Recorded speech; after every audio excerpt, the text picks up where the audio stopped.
Fatima Nasir, saya mau Ya, konfirmasi dulu nih Bu. Benar Ibu itu namanya Fatimah. ya, betul. Nama lahir Ibu Fatimah. Ya, betul. Fatimah Nasir itu nama asli ya? Betul, nama bapak saya Muhammad Nasir. Oke. Bu, coba Bu, saya mau tanya dulu nih Bu. Karena di sini kita nggak boleh bohong-bohong. Kalau bohong, langsung kami tendang keluar. Tidak boleh di sini. Gini Bu, saya tidak mau orang berpura-pura jadi Islam untuk menjelek-jelekkan agama Islam.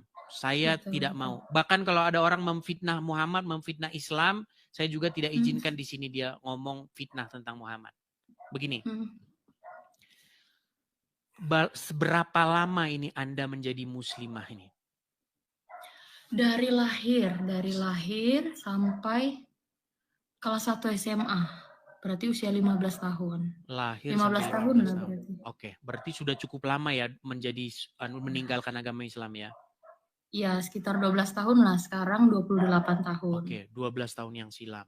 Nah, Ibu Fatimah ketika Anda muslim dulu, sholat nggak? Ngaji nggak? Sholat, saya ngaji habis dari Iqro ya karena kan bapak Bugis, jadi memang bapak suruh bukan mewajibkan sih, mengharuskan lah ya, mewajibkan untuk ngaji gitu dari Iqro, habis Iqro 1 sampai Iqro 6 Boleh nggak lanjut. kami membuktikan bahwa benar bisa Boleh, ngaji? Coba kami pengen dengar, coba. boleh. Apa ya? Kalau apa tadi tuh? Kalau Al-Fatihah udah ini ya terlalu seringnya. Ini ya surat Al-Ikhlas lah ya. Silakan. Ya. Qul huwallahu ahad, Allahus samad, lam yalid walam yulad, walam yakul lahu kufuwan ahad. Coba yang lain, Kalau coba yang lain, surat yang ya lain. yang pendek-pendek kalau doa makan Silakan ya doa makan. doa makan Allahumma barik lana fima rozaqtana wa qina azabannar. Kalau doa buka puasa, Allahumma lakasumtu wa bika amantu wa ala rizkika aftortu birahmatika ya arhamar rahimin. Sah ini muslimah, betul. Oke. Berarti meninggalkan agama Islam itu di usia yang sangat belia ya, 15 tahun ya. Ya, ya. Kok bisa meninggalkan agama Islam itu gimana ceritanya, Bu Fatimah? Saya itu karena kan bapak yang paling sering untuk selalu suruh ikut ngaji gitu. Cuman saya taat karena memang bapak yang ini selalu mendorong gitu. Lalu sampai di satu peristiwa, saya kan 3 bersaudara, saya anak perempuan satu-satunya, jadi saya dekat banget sama bapak saya. Jadi waktu itu pas ngaji, Al-Quran kan ada 30 juz, saya tuh sampai di juz 15 gitu. Lalu bapak saya meninggal pas saya kelas 2 SMP.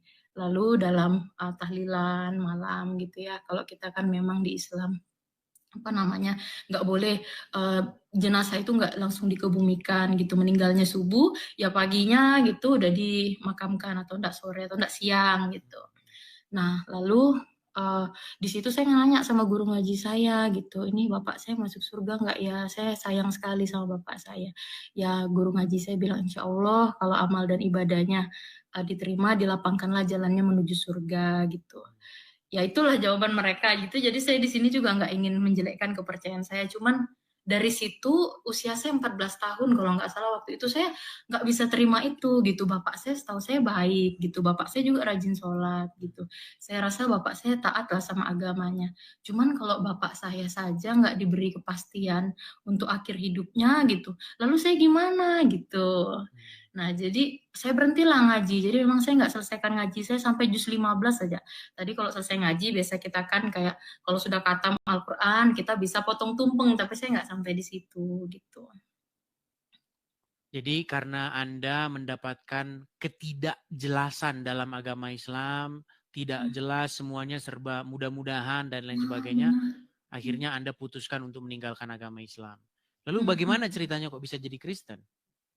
Nah, jadi saya tuh bukan dari orang mampu. Jadi setelah lulus SMP itu mama kan janda 3 anak. Jadi disuruh untuk mama tuh cuman jual dedak gitu. Dedak tahu kayak makanan Ya, ayam. tahu.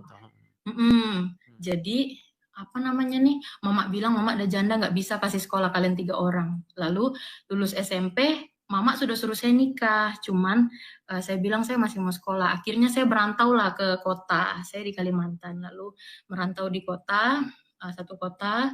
Lalu ada satu keluarga, dia memang majelis di masjid gitu, istrinya PNS. Jadi diangkatlah saya nih sebagai anaknya, tapi ikut bantu di situ.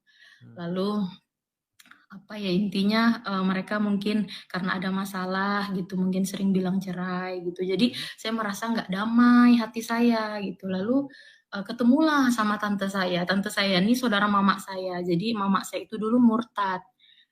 Mualaf, sorry. Ketemu sama bapak saya, iya, iya, iya. betul. Ketemu Bapak saya tante ini sekarang. Bugis. Betul, ketemu tante. Tante ini Kristen. Kristen. Nah, memang mereka sederhana gitu. Hidup mereka apa adanya gitu. Lalu dia ketemu saya, lalu saya berjilbab, saya SMA berjilbab, lalu dia kasih satu ayat sama saya, Yohanes 14 ayat 6 itu gitu. Jadi akulah jalan dan kebenaran dan hidup itu. Tidak ada seorang pun yang datang kepada Bapa kalau tidak melalui aku. Jadi karena itulah saya kok ini jawaban yang berapa tahun lalu saya cari gitu. Jadi hanya satu ayat itu sih langsung itu yang merubah, sepertinya langsung merubah hidup Anda ya. Betul. Iya. Akhirnya Anda meninggalkan agama Islam lalu akhirnya menjadi seorang Kristen. Di usia yang sangat muda itu ya. Betul. Oke. Iya ceritanya ya. Ini mantap loh. Oke. Jadi ini pesan Anda nih, pesan Anda kepada orang-orang mungkin yang mengalami pergumulan hidup seperti Anda nih. Artinya dia tidak mendapatkan kepastian, dia mendapatkan kebimbangan. Karena kalau ngomong-ngomong tentang begini, saya tuh ingat Asmiranda. Tahu Asmiranda ya? Jadi Asmiranda itu juga punya sebuah lagu. Waktu dia masih muslim, memang begitu. Mudah-mudahan, janji Allah itu adalah mudah-mudahan. Menurut Al-Quran begitu. Janji Allah itu tidak pasti di dalam Al-Quran. Janji Allah itu mudah-mudahan. Ada ayatnya. Ayatnya ada di dalam surat At-Tahrim, ayat yang ke-8 itu kalau tidak salah. Bahwasanya, jikalau kamu bertaubat dengan taubatan nasuha, mudah-mudahan Allah akan mengampuni. Mudah-mudahan. Begitu. Yang pasti itu malah janjinya Muhammad.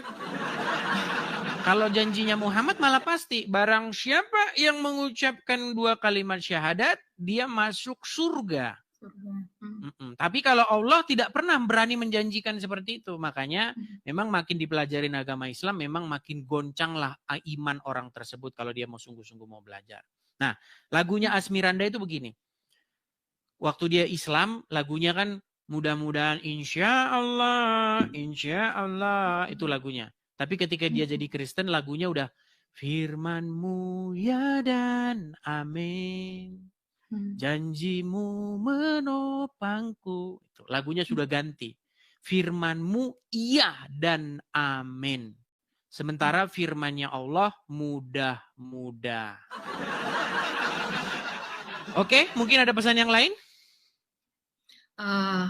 Intinya untuk teman-teman yang mungkin masih mantau-mantau gitu ya, untuk masih melihat-lihat dulu gitu.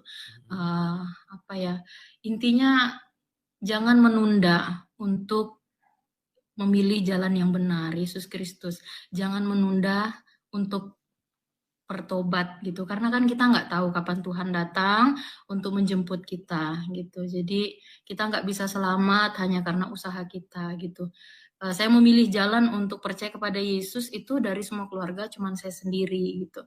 Tapi Tuhan bawa saya jauh lebih daripada yang saya bayangkan. Dulu saya pikir saya tuh hanya sampai di SMP, Bang Edis, tapi ternyata setelah saya ikut Tuhan, Tuhan punya banyak cara untuk memberkati hidup saya sampai di strata S2. Padahal bukan dari orang yang berada, tapi semua karena Tuhan. Maksud saya, ya sebagaimanapun tangan manusia mencoba untuk merendahkan kita, ya Tuhan punya banyak cara untuk mengangkat kita. Ya, terima kasih. Oke ya. Terima kasih. Terima kasih sama-sama. Terima kasih sama-sama. Oke, saya turunkan ya.